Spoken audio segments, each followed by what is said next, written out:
Sistem pemungutan pajak di Indonesia. Halo semuanya, perkenalkan, saya Agnesia Kurmaliasari dengan NIM 220413002 dari kelas S1 Hukum Angkatan 22. Pada kesempatan kali ini, saya akan membahas topik yang sangat penting dalam kehidupan bernegara, yaitu sistem pemungutan pajak di Indonesia. Pajak adalah salah satu sumber utama penerimaan negara yang digunakan untuk membiayai berbagai kehidupan masyarakat, mulai dari pembangunan infrastruktur, pendidikan, kesehatan, sampai pelayanan publik lainnya. Nah, agar pajak dapat dipungut secara adil dan efisien, Indonesia menerapkan berbagai sistem pemungutan pajak. Yuk, kita bahas bersama. Pertama-tama, apa sih yang dimaksud dengan sistem pemungutan pajak? Sistem pemungutan pajak adalah cara atau mekanisme yang digunakan oleh pemerintah untuk menentukan dan memungut pajak dari wajib pajak. Dengan kata lain, sistem ini menjelaskan siapa yang berwenang menentukan besarnya pajak yang harus dibayar. Di Indonesia, dikenal 3 sistem pemungutan pajak utama, yaitu Official Assessment System, Self-Assessment System, dan Withholding System. Official Assessment System. Kita mulai dari yang pertama, Official Assessment System. Pada sistem ini, pemerintah berperan aktif menentukan besarnya pajak yang harus dibayar oleh wajib pajak. Wajib pajak bersifat pasif, hanya menunggu keputusan dari petugas pajak atau yang disebut fiskus.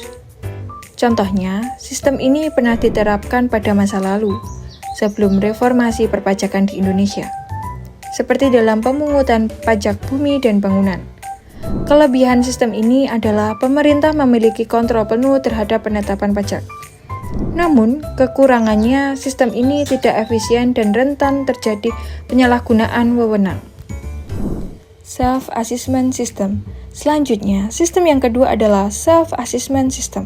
Nah, sistem inilah yang saat ini digunakan di Indonesia. Dalam sistem ini, wajib pajak diberi kepercayaan penuh untuk menghitung, menyetor, dan melaporkan sendiri pajaknya.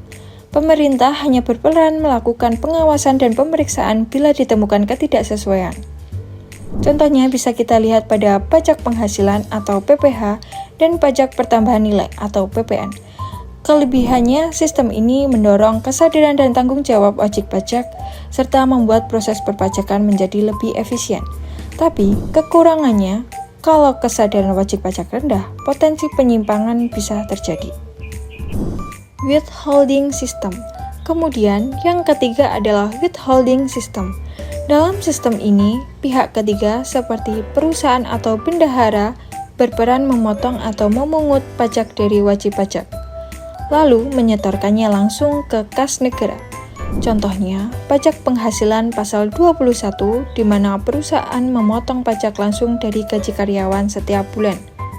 Kelebihannya, pajak bisa lebih cepat masuk ke kas negara dan wajib pajak tidak perlu repot menyetor sendiri. Namun, kekurangannya, sistem ini sangat bergantung pada kejujuran dan ketepatan pihak pemotong pajak.